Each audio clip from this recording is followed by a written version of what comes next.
जय श्री राम। मैं वसंत रावल आज ही मैं आपको बताने आया हूं जन्म कुंडली के अंदर भूमि दोष को कैसे देखा जाता है। साथ ही साथ आपको यह भी बताऊंगा कि भूमि दोष का परीक्षण और निरीक्षण कैसे किया जाता है। जन्म कुंडली के अंदर भूमि दोष को कैसे देखा जाता है और वीडियो के आखिरी में मैं आपको बताऊंगा कि अगर किसी व्यक्ति की जन्म कुंडली के अंदर भूमि दोष दिखाई देता हो तो उसका निवारण क्या करें, उस भूमि को पवित्रकरण कैसे करें, वो सारी बातें आज मैं आपको गहराई से बताने का प्रयास करूंगा। सबसे पहले हम लोग जानते हैं कि भूमि दोष का परीक्षण और निरीक्षण कैसे किया जाता है, तो उसके 4 अलग अलग तरीके हैं। पहला तरीका कि अगर कोई आप जमीन खरीदी करने जा रहे हो जिसके ऊपर आपको मकान बनाना हो, फार्म हाउस बनाना हो, फैक्ट्री बनानी हो, थिएटर बनाना हो, कोई मॉल बनाना हो और वो जमीन सही है या नहीं ये जानना है, तो क्या करें। अपने घर के अंदर एक मिट्टी का कलश लेना है। अगर मिट्टी का कलश ना मिले तो आप तांबे का कलश भी ले सकते हो। उसके अंदर पूरा चावल भर देना है। उसके बाद एक छोटी सी सुपारी लेनी है। वो अपने घर के मंदिर के अंदर रखकर आप सच्चे मन से हाथ जोड़कर आंखें बंद करके 5 मिनट तक ईश्वर को दिल से प्रार्थना करें कि हे ईश्वर, हे परमेश्वर, मुझे ये जमीन की खरीदी करनी है। क्या ये जमीन मेरे लिए फायदेमंद है या नुकसानदायी है, मुझे उसकी जानकारी दीजिए। और फिर वो सुपारी लेकर आपको चावल के अंदर गाड़ देना है। कौन से चावल के अंदर? जो मिट्टी का या तांबे का कलश है जिसमें चावल भरे, उसके अंदर ये सुपारी को गाड़ देना है। फिर ये कलश लेके उस जमीन के अंदर जाना है और जमीन के बीचों बीच आप इसे गाड़ दीजिए। अगर मान लो बीचों बीच आपको गाड़ने का जगह ना मिले तो आप पूर्व दिशा या उत्तर दिशा या ईशान्य दिशा के अंदर 3 फुट का खड्डा करके इस कलश को गाड़ दीजिए और वापस मिट्टी ढांक दीजिए। 21 दिन तक आप इंतजार करिए। अगर ये 21 दिन के अंदर आपको बहुत अच्छे अच्छे सपने आने लगे, आपके घर के अंदर आपके रिलेटिव सगा संबंधी मिलने आने लगे, आपके दोस्त यार आपको मिलने आने लगे, आपके नौकरी में आपको कुछ अच्छा फायदा हो, व्यापार के अंदर फायदा हो, घर के अंदर सुख शांति में वृद्धि हो, आनंद प्रेम में वृद्धि हो, सब अच्छा अच्छा होने लगे, तो समझ जाना वो जमीन आपके लिए बहुत बहुत लाभकारी है, तो वो जमीन आपको खरीदी कर लेनी चाहिए। ठीक उसका विपरीत, वो कलश को गाड़ने के बाद 21 दिन के अंदर आपको डरावने सपने आने लगे, सपने के अंदर भूत प्रेत पिशाच दिखाई देने लगे, आपके नौकरी धंधे में तकलीफें आने लगे, लोगों से आपके रिश्ते बिगड़ने लगे, घर का माहौल अशुद्ध होने लगे, घर के अंदर कंकास कलेश अशांति लड़ाई झगड़े होने लगे, तो समझ जाना वो जमीन आपके लिए बिल्कुल लाभकारी नहीं है, विनाशकारी है। वो जमीन की खरीदी न करें। दूसरा फार्मूला, अगर आपको कोई जमीन खरीदी करनी है और वो सही है या नहीं ये जानने के लिए दूसरा तरीका ये है कि आपको जमीन के बराबर बीचों बीच जाना है। अगर बीचों बीच जगह ना मिले तो पूर्व या उत्तर दिशा में जाना है। 3 फुट का खड्डा करना है। 3 फुट का खड्डा करने के बाद जो मिट्टी बाहर आई है वापस उसी खड्डे में भर देनी है। अगर मिट्टी भरने के बाद अगर एक्स्ट्रा मिट्टी बच जाए, यानी कि जमीन के ऊपर और टेकड़ा हो जाए, यानी ज़्यादा मिट्टी हो जाए, तो समझ जाना वो जमीन बहुत बहुत शुभ फलदायी है। यानी कि पूरा खड्डा वापस भरने के बाद भी थोड़ी एक्स्ट्रा मिट्टी बच जाती है, ऊपर टेकड़ा हो जाता है, पहाड़ जैसा हो जाता है, तो समझना वो जमीन आपको धनवान, यशवान, कीर्तिवान बनाएगी, आपको मान सम्मान पद प्रतिष्ठा दिलाएगी। दूसरा, वो मिट्टी भरने के बाद same to same, level to level हो जाए, यानी जैसी थी वैसी ही हो जाए, लेवल टू लेवल हो जाए, तो समझना वो जमीन मध्यम फलदायी है। और वो मिट्टी भरने के बाद अगर और दब जाए और अंदर खड्डा हो जाए, जो हमने खड्डा करके जो मिट्टी निकाली थी वो वापस भरने के बाद फिर भी अंदर खड्डा हो जाए, दब जाए, तो समझना वो जमीन विनाशकारी है। वो गलती से भी खरीदी नहीं करनी चाहिए, वरना वो बहुत नुकसान होगा। आर्थिक, मानसिक, शारीरिक, व्यापारिक नुकसानी का हमें सामना करना पड़ेगा और बहुत तकलीफें आएगी। तो जमीन की खरीदी न करें। तीसरा फॉर्मूला क्या है? कोई जमीन आपको खरीदी करनी हो अपने मकान के लिए, फार्म हाउस के लिए, फैक्ट्री के लिए, कोई भी बड़ा काम करना हो और वो जमीन की खरीदी करनी है और उसका परीक्षण निरीक्षण करना हो, तो तीसरा फॉर्मूला ये है कि उस जमीन के बराबर मध्य में जाना है। अगर मध्य का भाग न मिले तो पूर्व या उत्तर दिशा में जाना है और वहां पे जाकर आपको 3 फुट का खड्डा करना है। 3 फुट का खड्डा करने के बाद उसके अंदर बराबर जितना जमीन है उतना पानी भर दे, यानी कि पूरे खड्डे को पानी से भर देना है। भरने के बाद आपको पूर्व दिशा या फिर उत्तर दिशा के अंदर 100 कदम चल के वापस आना है। 100 कदम चल के पूर्व दिशा में जाना है और वापस आना है, या फिर उत्तर दिशा में 100 कदम चल के वापस आना है। अगर मान लो पूर्व और उत्तर दिशा में जगह न हो तो क्या करें? 100 बार गिनती करें नंबर से, 1 2 3 4 5 ऐसे 100 नंबर की गिनती करें। और जब भी आप पूर्व या उत्तर दिशा से 100 कदम चल के वापस आते हो तो आपको देखना है कि अगर वो खड्डे के अंदर पानी उतना ही उतना है, जितना भर के गए थे उतना ही उतना है, तो वो जमीन सर्वोत्तम मानी जाएगी, अति उत्तम मानी जाएगी, बहुत ही शुभ फलदायी मानी जाएगी, तो वो आपको खरीदी करनी चाहिए। अगर पानी आधा हो गया हो, खड्डे के अंदर पानी आधा हो गया हो तो मध्यम फलदायी, और पानी पूरा की पूरा खलास हो गया हो तो समझ जाना वो जमीन बहुत ही प्यासी है, वो जमीन अच्छी नहीं है, वो जमीन की खरीदी न करें। चौथा फॉर्मूला क्या है? चौथा फॉर्मूला ये है कि कोई भी जमीन आपको खरीदी करनी है तो उसके अंदर आप नैऋत्य दिशा के अंदर आपको 5 फुट का या 7 फुट का खड्डा करना है। आजकल तो जेसीबी से खड्डे हो जाते हैं, तो आप आधे घंटे के अंदर 7 फुट 10 फुट का खड्डा कीजिए। अगर उसके अंदर कोई जानवरों की हड्डियां दिखाई दे, कोई इंसान की हड्डियां दिखाई दे, खोपड़ी दिखाई दे, कोई भी बाल दिखाई दे, तो समझ जाना वो भूमि बिल्कुल अच्छी नहीं है। दूसरा कि उस भूमि के अंदर अगर कांटे वाले झाड़ हो, जैसे बबूल का झाड़, बोरडी का झाड़, ऐसे सब झाड़ जिसमें बड़े बड़े कांटे होते हैं, तो वो अच्छा नहीं मानते। कोई भी ऐसे झाड़ हो जिसको तोड़ने के बाद अंदर दूध निकलता है, तो भी अच्छा नहीं माना गया है। ठीक उसका विपरीत, उस भूमि के अंदर कम से कम 5 या 7 फल देने वाले झाड़ हो, जैसे आम का झाड़, फणस का झाड़, फिर सीताफल का झाड़, पेरू का झाड़, कोई भी 5 या 7 फल देने वाले झाड़ हो, और वहाँ की जो माहौल है बहुत ही ठंडा माहौल हो, अच्छी सुगंध आती हो, तो जमीन को बहुत शुभ माना गया है, बहुत ही अच्छा माना गया है, बहुत ही वो जमीन फलदायी मानी गई है। इसके अलावा भी 2 तरीके हैं। अगर वो भूमि दक्षिण से ऊंची और उत्तर में नीची हो, यानी साउथ का हिस्सा ऊपर, नॉर्थ का हिस्सा नीचे हो, तो जमीन को बहुत ही अच्छा मानते हैं। पश्चिम ऊंचा और पूर्व नीचा हो तो भी बहुत अच्छा मानते हैं, यानी कि दक्षिण और पश्चिम ऊंचा होना चाहिए, पूर्व और उत्तर नीचा होना चाहिए, तो जमीन बहुत ही लाभकारी है। ठीक उसका उल्टा, पूर्व ऊपर हो, उत्तर ऊपर हो और पश्चिम और दक्षिण नीचे हो तो वो जमीन विनाशकारी होती है, वहां जाने से कभी लाभ नहीं हो सकता। अभी हम लोग देखते हैं कि जन्म कुंडली के अंदर भूमि दोष को कैसे देखते हैं। देखिए, जन्म कुंडली के अंदर यह है चौथा भाव, तो इसी भाव से देखा जाता है हमारा घर, हमारी जन्मभूमि, हमारी भूमि, हमारी प्रॉपर्टी, जमीन जायदाद, ये सभी चौथे भाव से देखा जाता है। अगर चौथे भाव का स्वामी नीच राशि में निर्बल हो, चौथे भाव का स्वामी 6वें, 8वें, 12वें भाव में बैठा हो, चौथे भाव का स्वामी अस्त हो, मृत अवस्था में हो, पाप ग्रहों से द्रष्ट हो, पाप ग्रहों से पीड़ित हो, तो वहां भूमि दोष लगता है। दूसरा, भूमि का जो कारक है वो कौन है? मंगल है।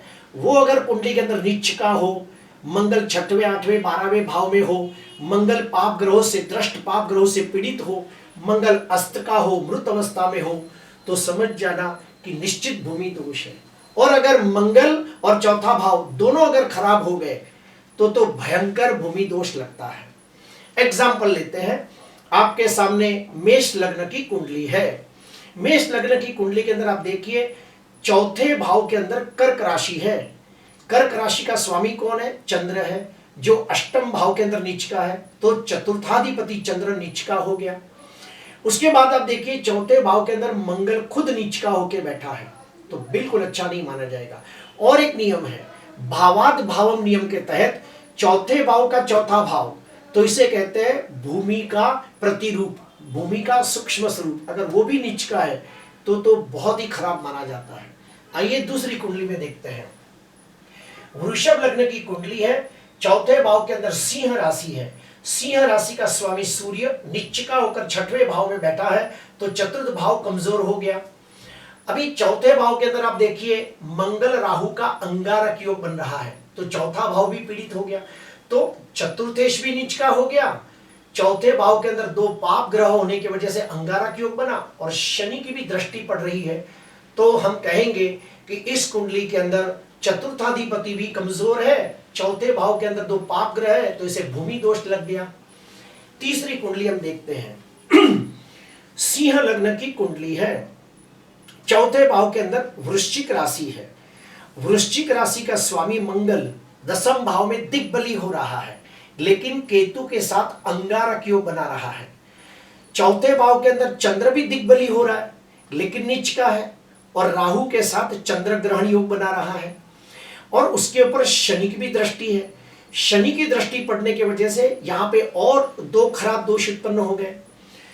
चंद्र के ऊपर शनि की दृष्टि पड़ने से विष योग बन रहा है, राहु के ऊपर शनि की दृष्टि पड़ने से श्रापित योग बन रहा है, तो कितने सारे दोष हो गए। पहले तो चंद्र राहु का चंद्र ग्रहण योग, चंद्र के ऊपर शनि की दृष्टि विष योग, राहु के ऊपर शनि की दृष्टि श्रापित योग, और चौथे भाव का मालिक मंगल भी केतु के साथ अंगारक योग बना रहा है। तो हम कहेंगे कि इस व्यक्ति की कुंडली में भयंकर भूमि दोष है, इसे गलती से भी अपने नाम के ऊपर कोई घर की खरीदी नहीं करनी चाहिए, कोई जमीन जायदाद की खरीदी नहीं करनी चाहिए, इस व्यक्ति को अपने नाम पे कोई भी प्रॉपर्टी की खरीदी नहीं करनी चाहिए, वरना वो डेड इन्वेस्टमेंट हो जाएगा, वो जमीन से इसे कुछ भी लाभ न होगा, बल्कि जमीन की खरीदी करने के बाद ये आदमी दुखी दुखी हो जाएगा। चौथा एग्जाम्पल देता हूं, कन्या लग्न की कुंडली के अंदर आप देखिए चौथे भाव के अंदर धनु राशि है, धनु राशि का स्वामी कौन है? गुरु, वो चतुर्थाधिपति गुरु शत्रु भाव के अंदर छठवें भाव के अंदर राहु के साथ चंडाल योग बना रहा है, तो चतुर्थाधिपति गुरु चांडाल योग बनाने की वजह से और छठवें भाव में बैठने की वजह से निर्बल हो गया, तो चौथा भाव कमजोर हो गया। चौथे भाव के अंदर चंद्र दिग्बली है लेकिन शनि के साथ विष योग बना रहा है, तो बिल्कुल अच्छा नहीं माना जाएगा। और भूमि का जो कारक है मंगल, वो भी 12वें भाव के अंदर केतु के साथ अंगारक योग बना रहा है, तो हम कहेंगे कि 1 2 3 खराब पॉइंट मिल गए। और चौथे भाव का चौथा भाव भावात भावम नियम के तहत, तो वो सप्तमाधिपति भी गुरु राहु के साथ है, तो हम कहेंगे इस व्यक्ति को भयंकर भूमि दोष है, इस व्यक्ति को अपने नाम के ऊपर कोई भी दुकान मकान कोई भी चीज नहीं खरीदी करनी चाहिए, कोई जमीन जायदाद प्रॉपर्टी की खरीदी न करे, वरना बहुत नुकसानी होगी। अभी आते हैं पांचवी कुंडली, तुला लग्न की कुंडली है, और तुला लग्न के अंदर चौथे भाव के अंदर मकर राशि है, तो मकर राशि का स्वामी कौन हुआ? शनि हुआ, तो चतुर्थाधिपति शनि यानी कि चौथे भाव का स्वामी शनि व्यय भाव में मंगल के साथ अस्थि भंग योग बना रहा है, और चौथे भाव के अंदर गुरु नीच का है, साथ में राहु भी है जो चंडाल योग बना रहा है, तो चौथे भाव के अंदर चंडाल योग बन रहा है, चतुर्थाधिपति व्यय में बैठा है, मंगल भी शत्रु राशि में है, तो हम कहेंगे इस व्यक्ति को भयंकर भूमि दोष है, इस व्यक्ति को अपने नाम पे कोई भी दुकान मकान प्रॉपर्टी जमीन जायदाद की खरीदी न करे, वरना बहुत नुकसान होगा। या फिर इसके पास जो जमीन है उसके अंदर कोई भूमि दोष है, तो उसका परीक्षण कराए निरीक्षण कराना चाहिए और फिर उसका उपाय करना चाहिए। आखिरी कुंडली वृश्चिक लग्न की कुंडली के अंदर चौथे भाव के अंदर कुंभ राशि है, चतुर्थाधिपति शनि नीच का होकर बैठा है, तो चौथा भाव कमजोर हो गया। चतुर्थे शनि नीच का है तो चौथा भाव कमजोर हो गया। चौथे भाव के अंदर जो सूर्य बैठा है वो पाप कर्तरी योग में पीड़ित है, सूर्य दो पाप ग्रहों के बीच में है, तो यहाँ पे चतुर्थ भाव पाप कर्तरी योग में है, चतुर्थाधिपति शनि नीच का है, तो हम कहेंगे इसे भी कुंडली के अंदर भूमि दोष है, इसके नाम पे जो भी जमीन है उसके अंदर कोई ना कोई दोष है, उसका परीक्षण करना चाहिए, निरीक्षण करना चाहिए और उसका निवारण करना चाहिए। अभी हम लोग जानेंगे कि अगर मान लो जन्म कुंडली के अंदर चतुर्थाधिपति नीच का हो, छठवें आठवें 12वें भाव में हो, चतुर्थाधिपति अस्त का हो, मृत अवस्था में हो, तो भूमि दोष लगता है। और भूमि का कारक मंगल वो भी नीच का हो, छठवें आठवें 12वें भाव में हो, पाप ग्रहों से दृष्ट या पाप ग्रहों से पीड़ित हो, अस्त का हो, मृत का हो, तो निश्चित तौर पे भूमि दोष लगता है। तो ऐसे व्यक्तियों को अपने जो भूमि है उसकी शुद्धि कैसे करें। मान लो उसके नाम पे घर है, खेत है, कोई जमीन जायदाद है, फार्म हाउस है, और कोई ऐसी जमीन है जो काफी सालों से ऐसी पड़ी है, तो उसका शुद्धिकरण कैसे करें। तो उसके लिए बहुत सारे उपाय हैं। सबसे पहले तो मैं कहूंगा कि उस भूमि के ऊपर 7 दिन तक गौमूत्र जो फ्रेश हो, एकदम ताजा गौमूत्र 7 दिन तक सुबह शाम छिड़काव करना चाहिए। क्यों? क्योंकि वो जमीन पवित्र हो। तो 7 दिन तक ताजा गौमूत्र सुबह शाम छिड़कना चाहिए। उसके बाद 21 दिन तक उस भूमि के अंदर भरपेट पानी पिलाना चाहिए। यानी कि आजकल तो टैंकर मिलते हैं, तो आप 1200, 2000, 1500 में आप टैंकर लेके कम से कम 21 दिन तक रोज एक टैंकर पानी उस जमीन को पिलाओ। अगर आपकी जमीन छोटी है तो थोड़ा पानी पिलाओ, लेकिन उस जमीन को 21 दिन तक भरपेट पानी पिलाओ। तीसरा, उस भूमि के ऊपर आप वास्तु शांति यज्ञ कर सकते हो, नवचंडी यज्ञ कर सकते हो, महामृत्युंजय मंत्र का अनुष्ठान कर सकते हो, और उसी भूमि के ऊपर आप दशांश होम कर सकते हो। उसके बाद अगर भूमि में बहुत ज्यादा दोष हो, यानी जमीन के अंदर से हड्डियां निकली हो, जानवरों की हड्डियां, मनुष्य की हड्डियां निकली हो, तो फिर आपको उधर भूमि नाभि शांति पूजा करनी चाहिए। फिर से कहूंगा, भूमि नाभि शांति पूजा करनी चाहिए। उसके बाद उस भूमि के अंदर आप और भी बहुत कुछ कर सकते हो। जैसे कि कोई भूमि के अंदर अगर आपको मनुष्य की हड्डियां, जानवरों की हड्डियां मिल गई, आपको पता चला कि ये भूमि पहले श्मशान थी, या ये भूमि के अंदर कई जानवरों की हत्या की है, ये भूमि के ऊपर कत्ल खाना था, बुचड़ खाना था, यहाँ पे कोई बहुत ही गंदा जगह था, तो भूमि को पवित्र कैसे करें। तो मैंने पहले ही बताया, 7 दिन तक सुबह शाम ताजा गौमूत्र लाके उस भूमि पे छिड़कना है। उसके बाद 21 दिन तक उस भूमि को भरपेट पानी पिलाए, जितना हो सके उतना ज्यादा पानी पिलाए। तीसरा, उस भूमि के अंदर कर्मकांडी विद्वान ब्राह्मण के हस्तक से वास्तु शांति यज्ञ, नवचंडी यज्ञ, महामृत्युंजय का होम, फिर उसका दशांश होम भी वहीं पे करें। इसके अलावा क्या करें, उस भूमि के अंदर 8 दिशाओं में खड्डे करके उसमें नमक भर देना है बीच में, और 8 दिशाओं में यानी कि 4 दिशा 4 कोण में खड्डे करें, 3-3 फुट के, उसमें नमक भर दे। फटकड़ी आप ला सकते हो, फटकड़ी जिसको बोलते हैं, दाढ़ी करने के बाद जो लगाते हैं ना, उसको फटकड़ी बोलते हैं हमारे गुजराती में। वो फटकड़ी का चूरा करके आप 5-10 गोनी जितना आपसे हो सके उस भूमि में छिड़क दे, उसके ऊपर पानी भर दे। फिर क्या करें, आप अष्ट धातु का तार, पंच धातु का तार, या फिर तांबे का तार, चांदी का तार, पूरे प्लॉट को आप घुमाएं और उसे जमीन में गाड़ दें।